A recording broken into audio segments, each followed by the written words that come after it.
सुप्रभात मुलांनो.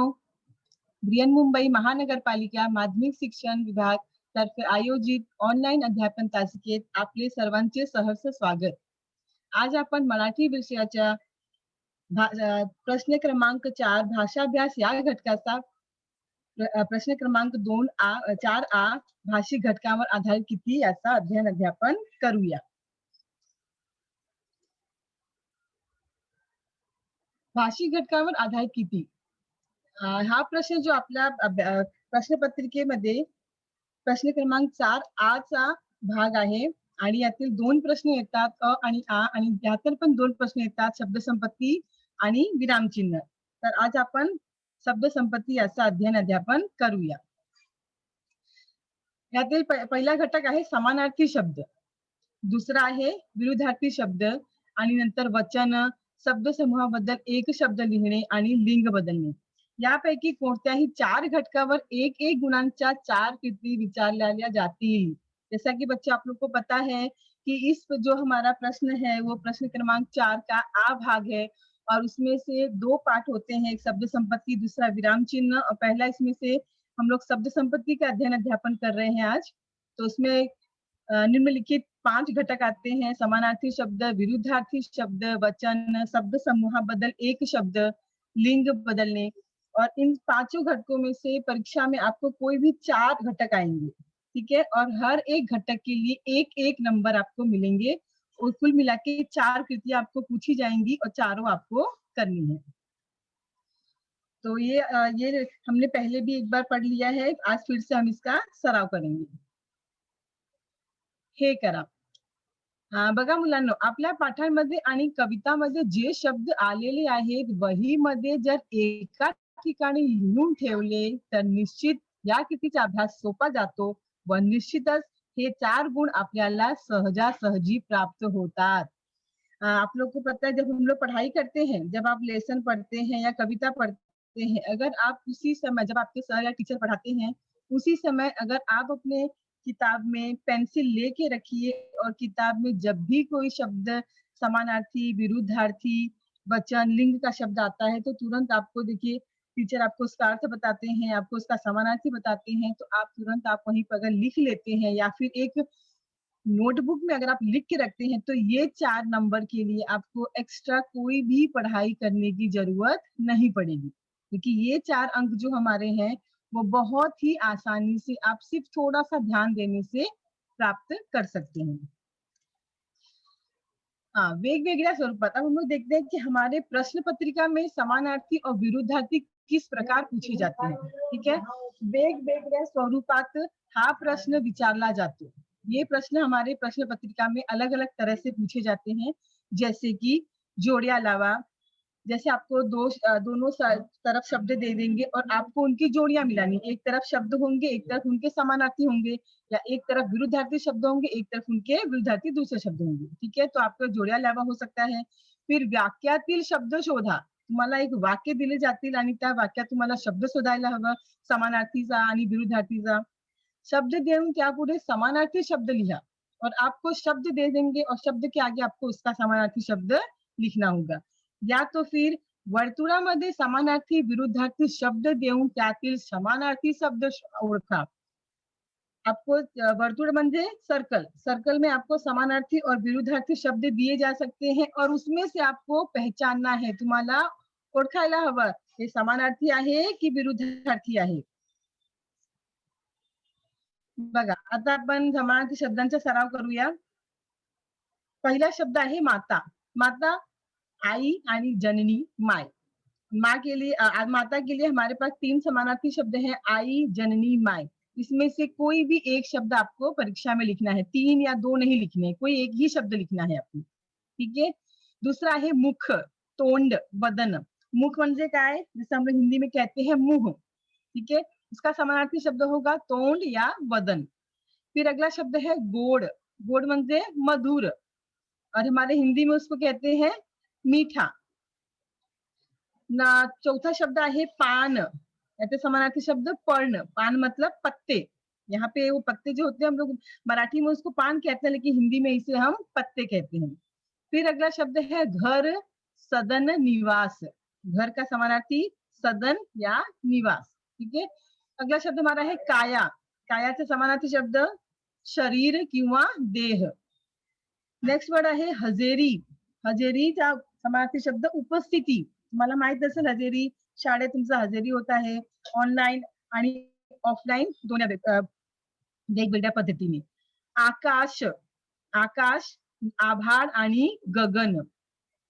पाऊस, पाऊस म्हणजे अपन हिंदी में क्या कहते हैं, हिंदी में हम उसको बारिश, बरसात। ठीक है, इसका समानार्थी शब्द मराठी में है पर्जन्य किंवा वर्षा। पुढचा शब्द आहे काठ। काठचा समानार्थी शब्द तीर। काठ म्हणजे किनारा। नेक्स्ट वर्ड आहे देव। देवच्या समानार्थी ईश्वर किंवा प्रभू। आपण हिंदीमध्ये ते सांगतो ईश्वर, प्रभू। नेक्स्ट वर्ड आहे भक्कम। भक्कम म्हणजे काय, मजबूत। भक्कमचा समानार्थी शब्द मजबूत। पुढचा शब्द आपला आहे झरा। झराचा निर्झर, झरना, इसको हम हिंदी में कहते हैं झरना। फिर है संधी। संधीचा समानार्थी शब्द मौका। हिंदीमध्ये आपण काय सांगतो, मौका, पण मराठीमध्ये मोका। आणि याचं हिंदीमध्ये आपण अवसर पण सांगतो ना। पुढचा शब्द आहे सावली। सावलीचा छाया। छाया मतलब पेड़ की छाया, वृक्षाची सावली। फिर नेक्स्ट शब्द आपला आहे गाणे। गाण्याचे समानार्थी शब्द गीत। पुढचा शब्द सागर। सागरचे समानार्थी समुद्र किंवा रत्नाकर। पुढचा शब्द नदी। नदीचा समानार्थी सरिता किंवा तटिनी। तुम्हाला सगळ्यांना माहित आहे नदी, सरिता हिंदीमध्ये पण आपण सांगतो। पुढचा शब्द नखरा। नखराचा तोरा किंवा ऐट। पुढचा शब्द आहे पोपट। पोपट हिंदीमध्ये आपण काय सांगतो, तोता। त्याचा समानार्थी राघू किंवा रावा। पुढचा शब्द आहे माणूस। माणूसच्या मानव। हिंदी में भी हम मानव भी कहते हैं और मनुष्य भी कहते हैं। ठीक है, पुढचा शब्द आहे नवरा। नवराचा समानार्थी पती किंवा कांत। पुढचा शब्द आहे बायको। बायकोचा समानार्थी शब्द पत्नी किंवा कांता। बघा इकडे आपण लिंग पण शिकतात, नवराचा बायको, पतीचा पत्नी, कांचा कांता। आपण इथे लिंग पण ओळखू शकतो आणि समानार्थी शब्द पण करू शकतो। नेक्स्ट शब्द आहे दंगा। दंगाचा मस्ती, आपण शाळेमध्ये करतो ना दंगा, मस्ती करतो। पुढचा शब्द गडद। गडदचा भडक, ब्राईट एकदम।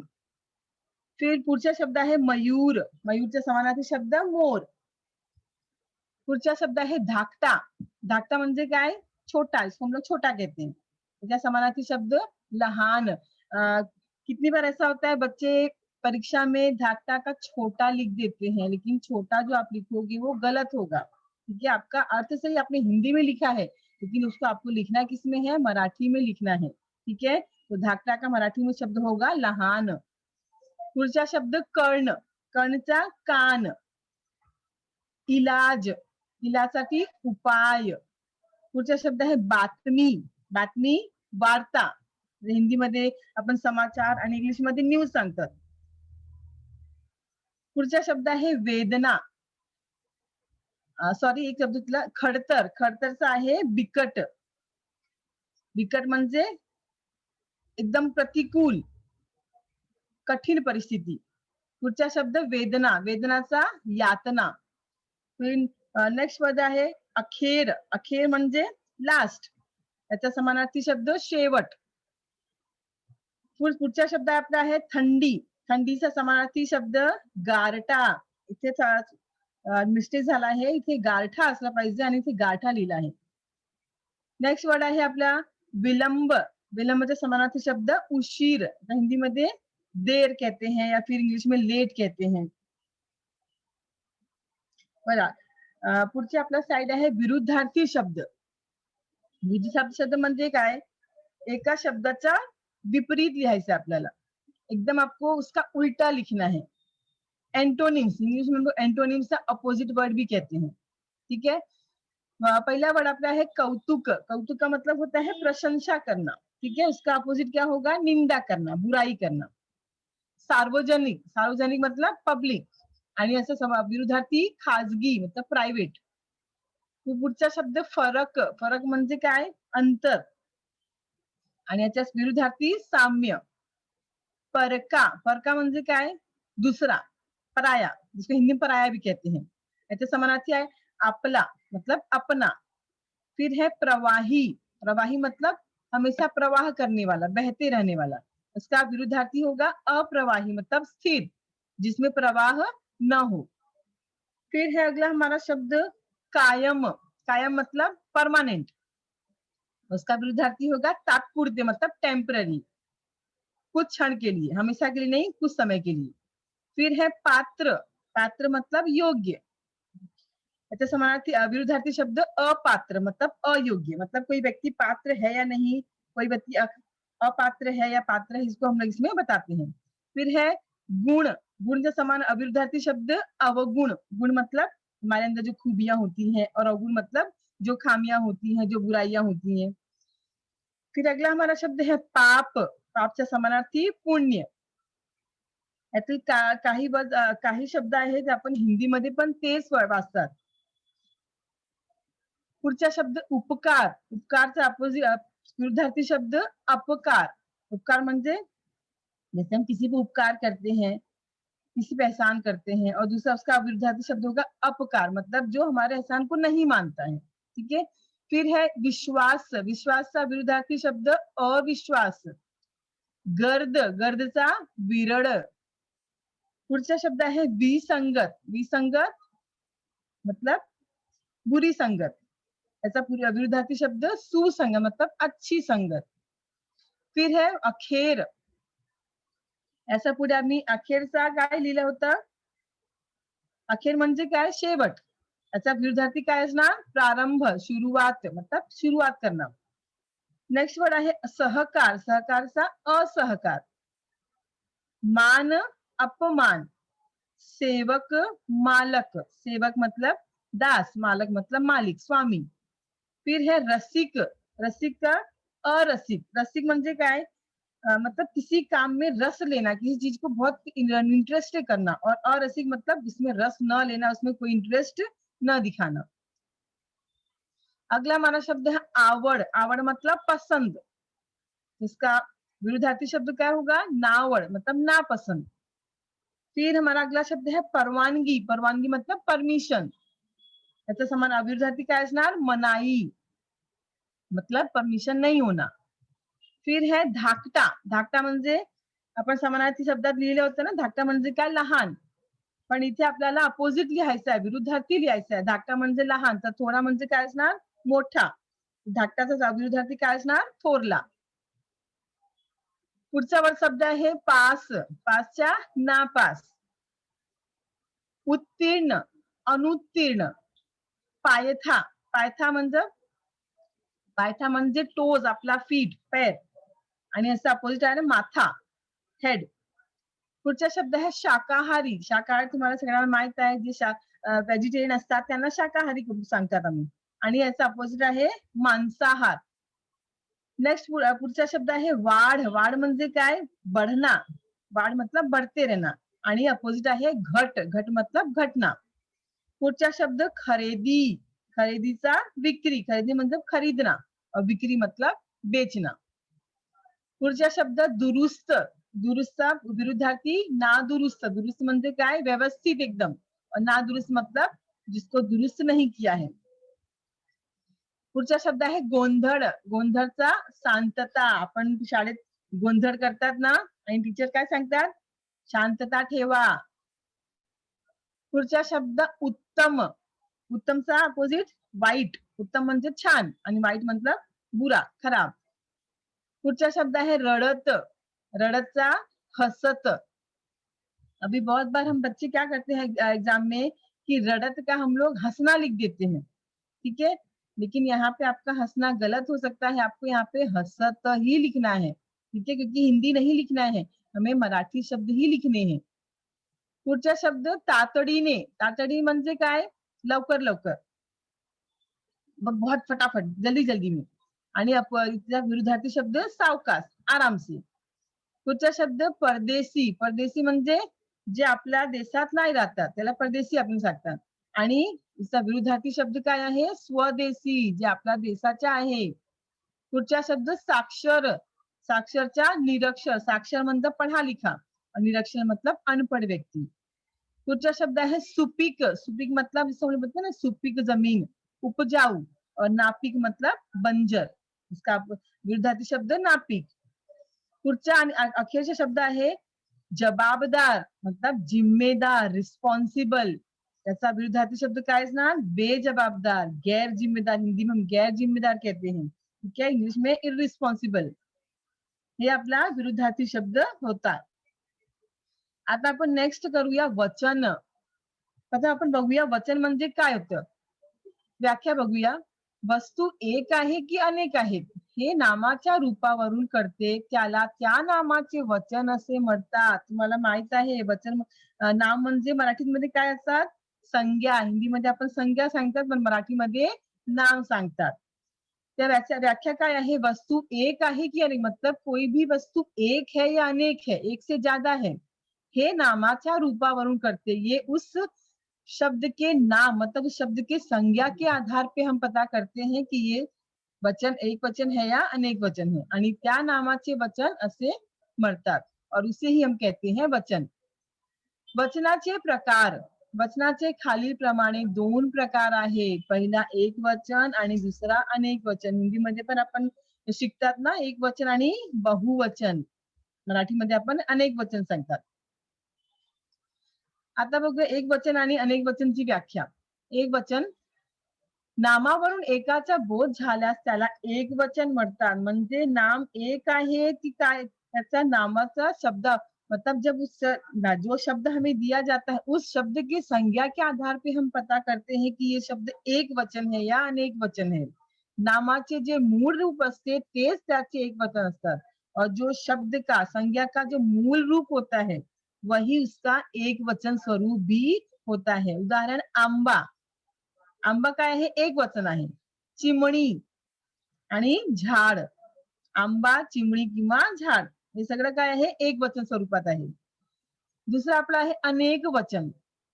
व्याख्या. नामावरून अनेकांचा बोध झाल्यास त्याला अनेक वचन म्हणतात. मतलब जब संज्ञा के द्वारा हमें इस बात का पता चलता है कि शब्द एक है या अनेक है, इसका अनेक स्वरूप जब हमें पता चलता है तो हम उसे हम कहते हैं अनेक वचन.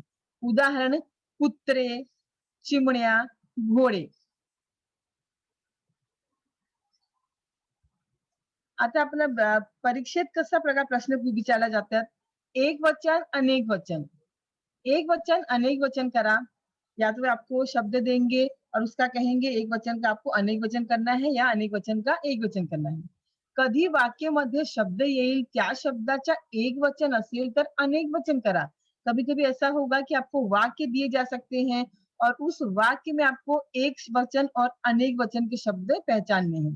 ठीक है. अगर एक वचन में दिया है तो इसका स्वरूप बदल के आपको अनेक वचन में करना है, और अगर अनेक वचन में दिया है तो आपको बदल के उसको एक वचन में करना है. फिर है अनेक वचन असेल तर एक वचन करा, और अगर अनेक वचन है तो एक वचन करना है. शब्द दिले जाते त्याचे अनेक वचन करा. मतलब सेम, बस आपको देखना है कि शब्द आपको किस रूप में दिया है, बस आपको उस स्वरूप को बदल के एक वचन से अनेक वचन या अनेक वचन से एक वचन करना है. पुल्लिंगी नावे व त्यांचे वचन. अब यहाँ पे हम कुछ ऐसे शब्द देखेंगे जो पुल्लिंग है और उनका वचन में बदला गया है. ठीक है. अब यहाँ पे हम 2 तरह से पढ़ाई कर लेंगे, वचन भी पढ़ रहे हैं और लिंग भी पढ़ रहे हैं. आपको ये मालूम पड़ेगा कि ये जो एक शब्द के जो एक तरह के जो सारे शब्द हैं वो वचन है, एक वचन में है, और दूसरे जो है अनेक वचन में है. और साथ ही साथ आपको ये भी समझ में आ जाएगा कि ये पुल्लिंग स्वरूप में दिए गए हैं. यहाँ पे पुल्लिंग और वचन, लिंग और वचन दोनों साथ में हम पढ़ाई कर रहे हैं. चलिए अब देखते हैं हम लोग एक वचन आणि अनेक वचन. कुत्रा, कुत्राचा कुत्रे. ससा, ससे. आंबा, आंबे. रस्ता, रस्ते. घोडा, घोड़े. लांडगा, लांडगे. लांडगा का मतलब लोमड़ी जिसको हम कहते हैं. ओढ़ा, ओढ़े. काटा, काटे. डबा, डबे. दागिना, दागिनी. पुढचा शब्द दाणा, दाणे. राजा, राजे. मुलगा मुलगे, मासा मासे, मासा का मतलब मछली, पंखा पंखे, पाहुणा पाहुणे मतलब मेहमान, दीवा दीवे, सामना सामने। अब यहाँ पे सामना का मतलब होता है कंपटीशन, प्रतियोगिता, वारा वारे, दरवाजा दरवाजे। बघा इथे आपल्याला काय बघायचं आहे, यहाँ पे हमें एक चीज देखनी है कि आपने नोटिस किया होगा हर एक शब्द में अनेक वचन का जो हमने चेंज किया, अनेक वचन के सारे शब्दों में लगभग एक ही मात्रा लगाई गई है।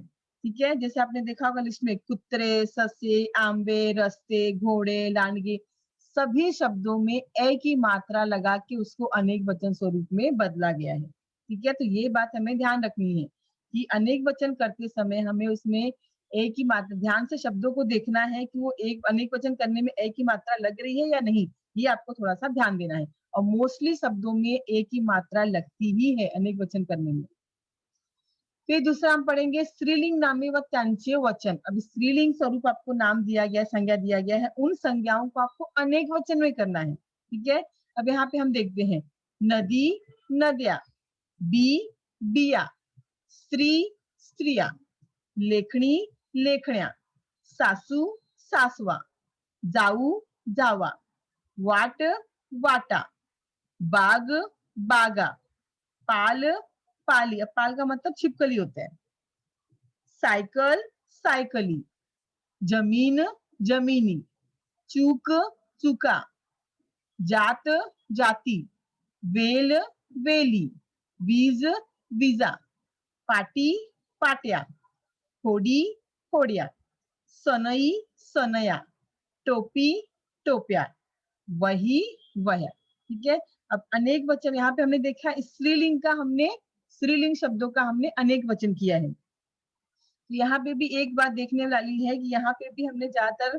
या शब्द का किया है प्रयोग। ठीक है, ज्यादातर हमने या शब्द का प्रयोग यहाँ पर किया है।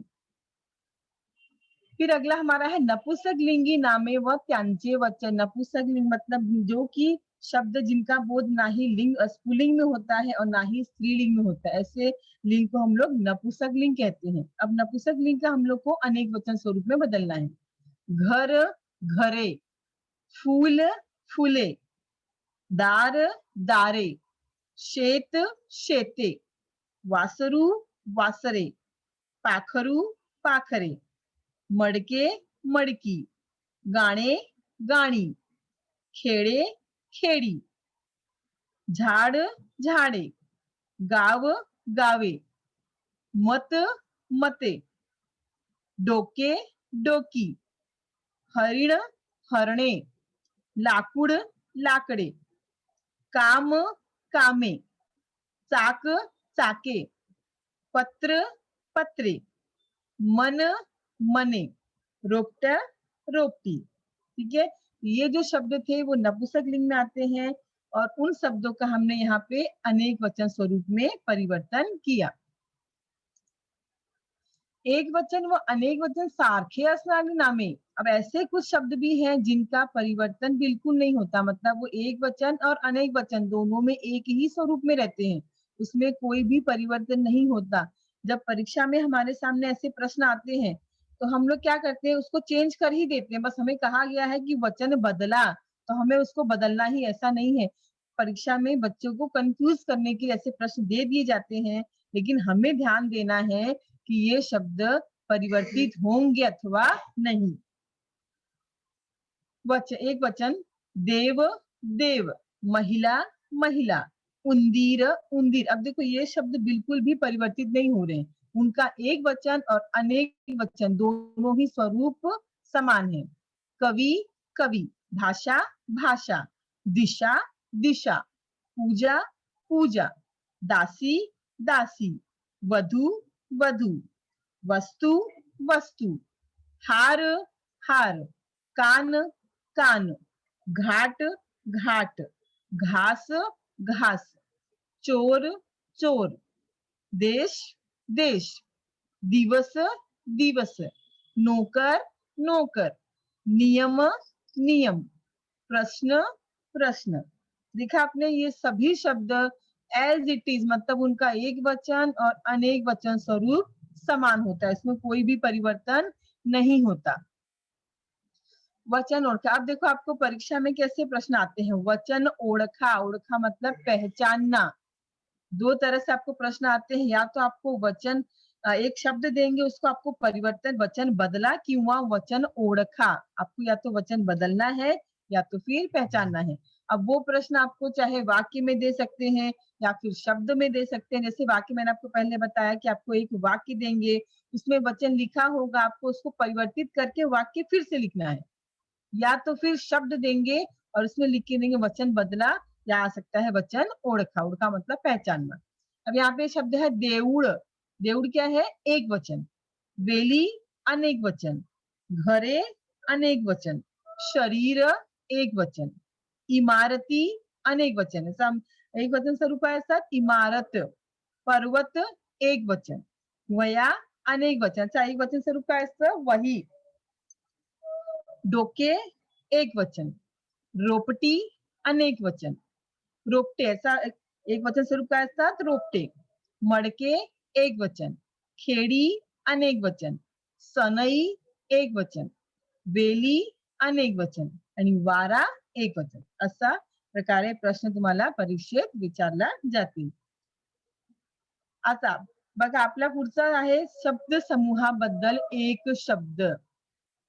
भाषेच्या भासामध्ये मुलांना अगदी मोजक्या शब्दात खूप आशय व्यक्त करता आला पाहिजे, यासाठी एखाद्या शब्द समूहाबद्दल एक शब्द वापरता येईल ते आपण पाहिले पाहिजे। जैसे कि आपको कुछ शब्दों का समूह दिया जाएगा, 4 से 5 शब्द उसमें होंगे और उन सभी शब्दों के लिए आपको सिर्फ एक शब्द का प्रयोग करना है। याचं परिभाषा बघा, भाषेच्या अभ्यासामध्ये मुलांना अगदी मोजक्या शब्दात मतलब बहुत ही कम शब्दों में आपको उसके आशय को व्यक्त करना है।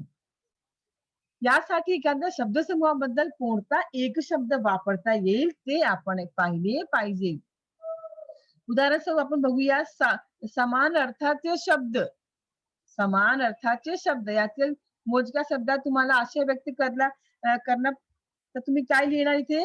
समानार्थी शब्द। ठीक है, तर आता आपण बघूया, त्याचा सराव करूया। उदाहरणे, आईच्या वडिलांचे घर। अब देखो 3 शब्द आते हैं दिए हैं। आईच्या वडिलांचे घर मतलब माँ के पिता का घर। याचा आपण काय सांगतो? आजोळ। आवरता येणार नाही असे, अनावर। आनंदाने नाचणे, बागडणे। ईश्वर आहे असे मानणारा, आस्तिक। ईश्वर नहीं असे माननारा, नास्तिक। अब देखो इतना बड़ा शब्द हमारे सामने है, इतना बड़ा वाक्य है, ईश्वर आहे असे मतलब ईश्वर के अस्तित्व को मानने वाला, तो वो होता है आस्तिक। लेकिन ऐसे व्यक्ति जो ईश्वर के अस्तित्व को नहीं मानते, उसको हम कहते हैं नास्तिक। तो आपको इन शब्दों के बदले सिर्फ एक शब्द में उसको व्याख्या करनी है, सिर्फ एक शब्द ऐसा लिखना है कि इस पूरे वाक्य की व्याख्या उसमें हो जाए।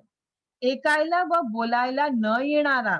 अब आपको निबंध आप लिखते हो या फिर कोई भी अगर आप लिखते हो जिसमें निबंध आपने लिखा या संवाद लेखन लिखा या फिर आपने कहानी लिखी, तो उसमें आपको ये सब शब्द बहुत यूज काम आते हैं। ठीक है, अब आपको लिखना है कि ऐसे व्यक्ति के बारे में बताना है जो न बोल सकता है न सुन सकता है।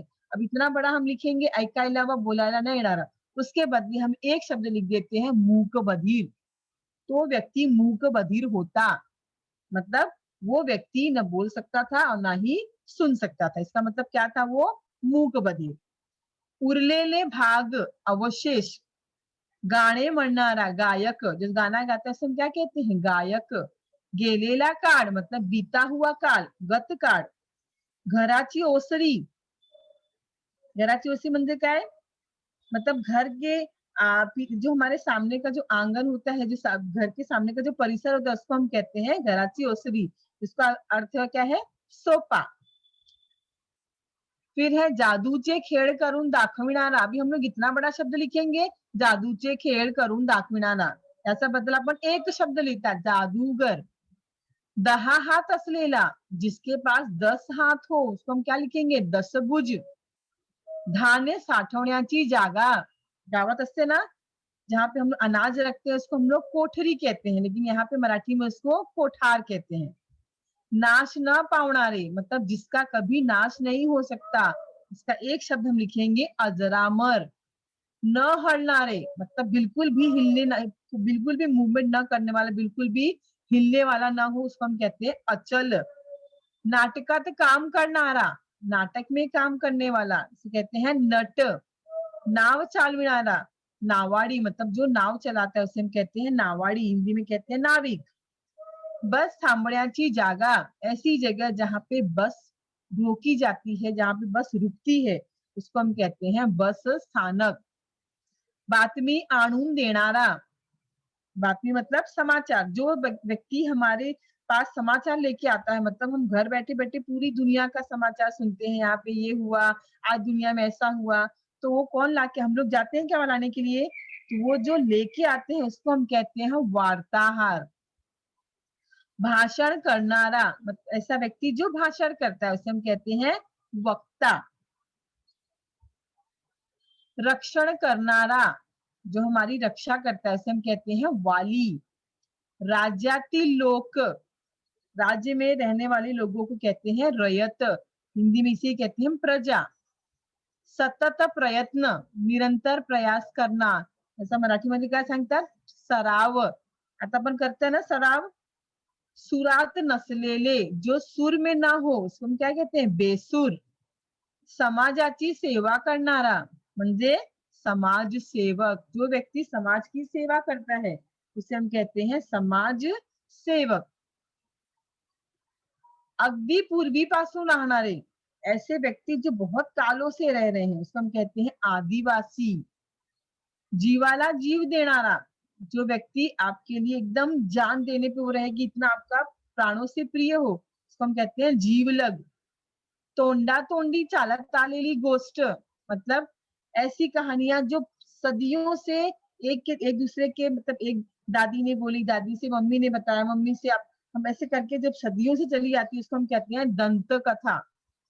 श्रम न करता खाणारा, ऐसा व्यक्ति जो बिना श्रम किए खाता हो उसको हम कहते हैं ऐतोबा किंवा ऐत खाऊ।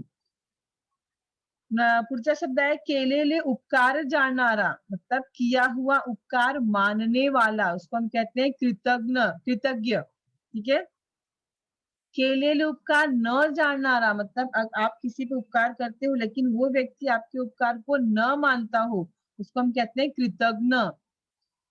इच्छलेली वस्तु देणारे झाड़, ऐसा वृक्ष जो आपके मन मुताबिक जो आपको चाहिए वो मिल जाए, उसको हम कहते हैं कल्प वृक्ष। पुढचा शब्द है इच्छिलेली वस्तू देणारी गाय, जो आपकी इच्छा के अनुसार आपकी मनोकामना पूरी करे उसको कहते हैं कामधेनु, उस गाय को कहते हैं कामधेनु। चार रास्ते एकत्र येतात ती जागा, ऐसी जगह जहाँ पे चार रास्ते एक साथ मिलते हैं जिसे हम चौक या चौहाटा भी कहते हैं, हिंदी में चौराहा भी कहते हैं। खूब दान धर्म करनारा, बहुत ज्यादा दान धर्म करने वाला। दानशूर, हिंदी में दानवीर। तीन रस्ते एकत्र येतात ती जागा, बघा तीन रस्ते एकत्र येणारी जागा तीठा। दररोज प्रसिद्ध होणारे मतलब ऐसा जो हर रोज प्रकाशित होता हो, हर रोज छापा जाता हो, उसको हम कहते हैं दैनिक। दोन नदियां एकत्र मिलण्याची जागा, जहाँ पे दो नदियां एक साथ मिलती हैं उसे हम कहते हैं संगम। दगडावर केलेली कोरीव काम मतलब पत्थर पे जो शिल्पकारी की जाती है, जो काम किया जाता है, जो नक्काशे बनाए जाते हैं उसको कहते हैं शिल्प। ठीक है। ये हमारा था शब्द समूहाबद्दल एक शब्द, मतलब आपको पूरे ये शब्द समूहाबद्दल शब्द जो है आपको कहानी लिखने के लिए या फिर संवाद लिखने के लिए, इवन पत्र लिखने के लिए भी आपको ये सब चीजें काम आ सकती हैं। ठीक है। तो इसके लिए आपका इसका निरंतर सराव करना है, निरंतर आपको इसका प्रयत्न करना है, पढ़ते रहना है। जब भी आपके शिक्षक और टीचर पढ़ाते हैं तो आपको साथ साथ में पेंसिल लेकर इसे लिखते जाएंगे तो आपको इसके लिए बहुत ज्यादा मददगार हो सकता है। ठीक है। अगला हमारा टॉपिक है लिंग बदलणे। अब लिंग हम सब जानते हैं, नामाच्या रूपावरून एखादी वस्तू वास्तविक अगर काल्पनिक पुरुष जातीची आहे की स्त्री जातीची आहे की दोन्हीपैकी कोणत्याच जातीची नाही असे ज्यावरून कळते त्याला त्या शब्दाचे लिंग असे म्हणतात. मतलब नाम मतलब संज्ञा, संज्ञा के रूप में एखादी वस्तु, कोई भी वस्तु चाहे वो काल्पनिक हो या वास्तविक हो, पुरुष जाति की है या स्त्री जाति की है या फिर उन दोनों में से कोई भी नहीं है, मतलब स्त्री पुरुष जाति की ना पुरुष जाति की, तो ऐसे शब्दों को हम कहते हैं लिंग। जिस शब्द से ये पता चलता है उसे हम कहते हैं लिंग। लिंगाचे प्रकार, अब हमारे पास लिंग के 3 प्रकार हम पढ़ते हैं। पहला पुल्लिंग, दूसरा स्त्रीलिंग आणि तीसरा नपुंसक लिंग। पुल्लिंग, ज्या नामावरून पुरुष जातीचा बोध होतो ते पुल्लिंग असते, मतलब जिस संज्ञा के द्वारा हमें पुरुष जाति का बोध होता है, मतलब हम ये समझ पाते हैं कि ये जो है वो पुल्लिंग है या स्त्रीलिंग, तो वो पुरुष जाति का, अगर वो पुरुष जाति का है तो हमें मालूम पड़ेगा कि ये पुल्लिंग है। स्त्रीलिंग, ज्या नामावरून स्त्री जातीचा बोध होतो, मतलब जिस शब्द के द्वारा हमें ये पता चल जाए कि ये शब्द जो है वो स्त्रीलिंग है या पुल्लिंग है, तो अगर स्त्रीलिंग का स्वरूप मालूम पड़ता है तो हम लोग उसको स्त्रीलिंग कहते हैं। फिर अगला हमारा शब्द है नपुंसक लिंग, ज्या नामावरून पुरुष किंवा स्त्री जातीचा बोध होत नाही, मतलब ऐसे शब्द जिसमें ना ही स्त्री जाति का बोध हो और ना ही पुरुष जाति का बोध हो, तो उसे हम कहते हैं नपुंसक लिंग। लिंग ओळखण्यासाठी सर्वनामे, अब हमें पहचानना है कि जब हम लिंग पहचानते हैं तो उसके लिए हमें कुछ सर्वनाम दिए गए हैं, उन सर्वनाम के द्वारा हम पहचान सकते हैं कि ये पुल्लिंग है, स्त्रीलिंग है या नपुंसक लिंग है। जैसे कि पुल्लिंग के लिए हमारे पास है तो शब्द, ठीक है, तो असा करतो, तो मुलगा, तो माणूस, तो ये हम लोग इसमें पुल्लिंग का हमें बोध होता है। दूसरा स्त्रीलिंग, ती स्त्री, ती मुलगी, इससे हम लोग को मालूम पड़ता है कि ये स्त्रीलिंग है। नपुंसक लिंग के लिए हम लोग ते शब्द का, ते झाड़, ते इसका घर, इसका हम लोग यहाँ पे नपुंसक लिंग के लिए इस्तेमाल करते हैं। ये सर्वनाम का इस्तेमाल हमें अलग अलग लिंग के अनुसार करना है। अगर पुल्लिंग है तो, स्त्रीलिंग है तो ती और नपुंसक लिंग है तो ते। उदाहरण पुल्लिंग आणि स्त्रीलिंग, अब यहाँ पे हम लोग दोनों तरह पढ़ेंगे, एक साथ पुल्लिंग पढ़ रहे हैं और एक साथ हम लोग स्त्रीलिंग पढ़ रहे हैं। तो वाड़ा, तो भात, तो टाक, तो दीवा। अब देखा हमने इसमें पढ़ा था कि हमें पुल्लिंग के लिए तो सर्वनाम का, स्त्रीलिंग के लिए ती सर्वनाम और नपुंसक लिंग के लिए ते सर्वनाम का इस्तेमाल करना है। अब देखिए यहाँ पे स्त्रीलिंग में ती इमारत, ती भाकरी, ती लेखनी, ती पणती। नपुंसक लिंग, अब नपुंसक लिंग के लिए हमें करना है ते घर, ते वरण, ते पेन आणि ते तेज। बघा इथे आता सगळं आपण सर्वनामचा वापर केला, पण कोणता सर्वनाम? ते सर्वनाम, तो, ती आणि ते, हे 3 सर्वनामांचा आपल्याला लिंग साठी वापर करायचा आहे।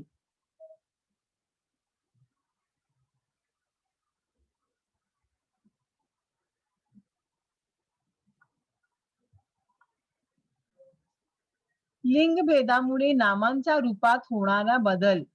अब लिंग के अनुसार किस प्रकार नाम में, मतलब संज्ञा में परिवर्तन कैसे होता है। अब यहाँ हम परिवर्तन देखेंगे कि आपके सामने एक नाम है, एक संज्ञा दी गई है, तो उस संज्ञा का लिंग के अनुसार किस प्रकार परिवर्तन होता है, ठीक है। मतलब एक शब्द आपको मिला है तो वो आपको देखना है वो पुल्लिंग में आता है या स्त्रीलिंग में आता है, नपुंसक लिंग में। मतलब उस शब्द को पुल्लिंग में आप कैसे लिखोगे, स्त्रीलिंग में कैसे लिखोगे या फिर नपुंसक लिंग में कैसे लिखोगे। उदाहरण, पहला शब्द हमारा है मुलगा। मुलगा जो है पुल्लिंग है, ठीक है, तो उसका स्त्रीलिंग स्वरूप क्या हो गया? मुलगी। फिर उसका नपुंसक लिंग स्वरूप हो गया मुलगे। बघा आपण लिहिलं ना, गा, गी आणि गे। पोरगा, पोरगाचा स्त्रीलिंग स्वरूप पोरगी आणि नपुंसक लिंग पोरगे। पुढचा शब्द कुत्रा, कुत्रा पुल्लिंग शब्द आहे, त्याचा स्त्रीलिंग स्वरूप कुत्री आणि नपुंसक लिंग कुत्रे। पुढचा शब्द आहे घोडा, घोडा पुल्लिंग शब्द आहे आणि त्याचं स्त्रीलिंग स्वरूप काय असणार? घोडी आणि नपुंसक लिंग घोड़े। ठीक है, तो आपको ये बात थोड़ा सा ध्यान देना है कि यहाँ पे हमें ता, ती और ते का प्रयोग करना है। ठीक है, शब्द के आधार पे। अब जहाँ पे हमने यहाँ पे गा, गी और गे को इस्तेमाल किया है, ठीक है, क्योंकि यहाँ पे हमारा शब्द क्या था, मुलगा, मुलगी, मुलगे, पोरगा, पोरगी, पोरगे, कुतरा, कुतरी, कुतरे, घोड़ा, घोड़ी, घोड़े। ठीक है, ये था हमारा लिंग। बस आपको यही ध्यान देना है कि थोड़ा सा आप लोग इसके लिए, अगर आप शुरुआत से पढ़ाई करते जाएंगे तो आपको अंत में इस पे अलग से या फिर बहुत ज्यादा अध्ययन करने की आवश्यकता नहीं पड़ेगी। बहुत ही ये ऐसे 4 नंबर हैं जो कि आसानी से हम लोग परीक्षा में ले सकते हैं, बहुत ही आसानी से। अभी आपका 9th के बाद हम लोग जब 10th में जाएंगे तो 10th में शुरू से आपको ये बात ध्यान देनी, जब भी आपको चैप्टर्स या फिर पोयम पढ़ाए जाते हैं तो आपको एक पेंसिल हाथ में रखनी है, और साथ साथ में जब भी आपकी टीचर समानार्थी शब्द, विरुद्धार्थी शब्द, लिंग, वचन ये सब पढ़ाते हैं तो आपको उसको साथ साथ में पेंसिल से लिखते जाना है, ताकि आपको अलग से बहुत ज्यादा इस पे ध्यान देने की आवश्यकता न पड़े। और ये जो है 4 नंबर आपको इसमें तो मिलेंगे ही, साथ ही साथ समानार्थी आपको पता है कविता में जब हम लोग कविता पढ़ते हैं तो कविता में एक प्रश्न हमें आता है, समान अर्थांचे शब्द लिहा 2 नंबर के लिए, तो उसकी तैयारी भी आपकी साथ साथ में हो जाएगी। मतलब कुल मिला के हम 6 नंबर की तैयारी इसमें कर सकते हैं। बस थोड़ा सा हमें खाली इस पे ध्यान देना है और कुछ नहीं, अलग से इसके लिए आपको कोई पढ़ाई नहीं करनी है। ठीक है, विद्यार्थी मुलांना, तुम्हाला आजचा तास नक्कीच आवडला असेल अशी अपेक्षा आहे, त्यामुळे आजच्या तासाला लाईक करायला व तुमच्या मित्रांना शेअर करायला विसरू नका। धन्यवाद। बच्चों, अब आपको कोई प्रश्न पूछना है तो आप लोग पूछ सकते हैं।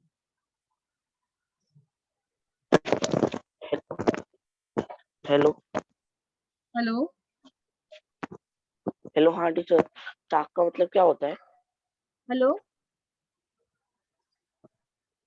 हेलो। चाक का मतलब क्या होता है? किसका मतलब? चाक। हेलो। आपका ना आवाज क्लियर नहीं आ रहा बेटा। हेलो। हेलो, आप थोड़ा सा जोर से बोलो बेटा, आवाज सुनाई नहीं दे रही आपकी। चाक का मतलब क्या होता है? चाक। हाँ। ओके, चाक जो हम लोग चलाते हैं ना, चाक जिससे हम लोग मिट्टी के बर्तन बनाए जाते हैं। हेलो। हेलो। सुना बेटा आपने? हाँ टीचर, फिर से बोलिए। जो चाक होता है जो हम लोग मिट्टी के बर्तन बनाते हैं, देखा है आपने? चाक पे घुमा के हम लोग मिट्टी के बर्तन जो बनाते हैं, हाँ टीचर। वही उसको कहते हैं चाक। जो जो जो टीचर चक्र के जैसा रहता है ना? हाँ हाँ। Okay teacher.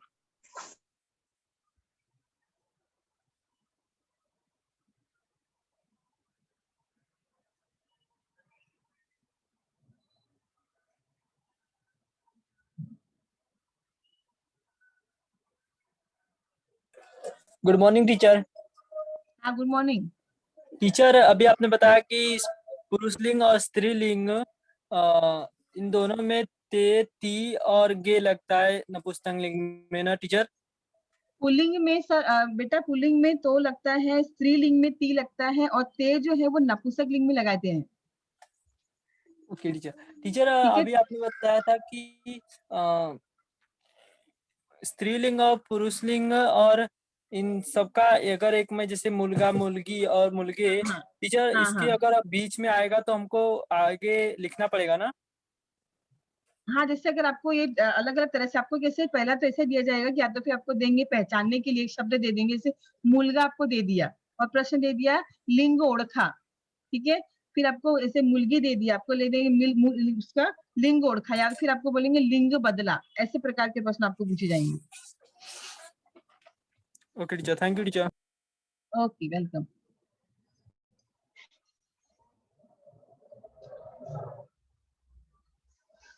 Good morning miss. Good morning बेटा। मिस, दूध का लिंग क्या होगा? किसका? दूध दूध।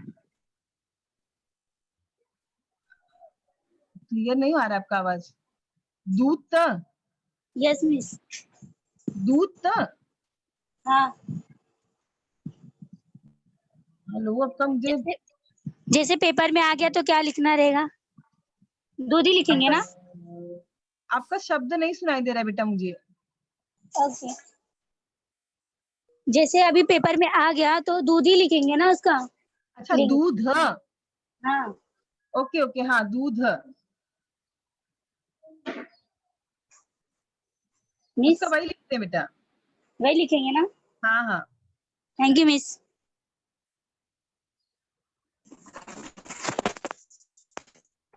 Hello teacher. हेलो। हेलो। हाँ बोलो बेटा। हेलो टीचर, जो आपने स्टार्टिंग में लिंक के प्रकार दिखाए थे वो बताइए, और उसके बाद प्रूफ लिंक का जो आपने बताया था ना, नीचे लिख के कुछ, तो वो बताइए ना। आपका आवाज क्लियर नहीं, आपने क्या क्वेश्चन किया? टीचर, जो आपने लिंक के प्रकार दिखाए थे, और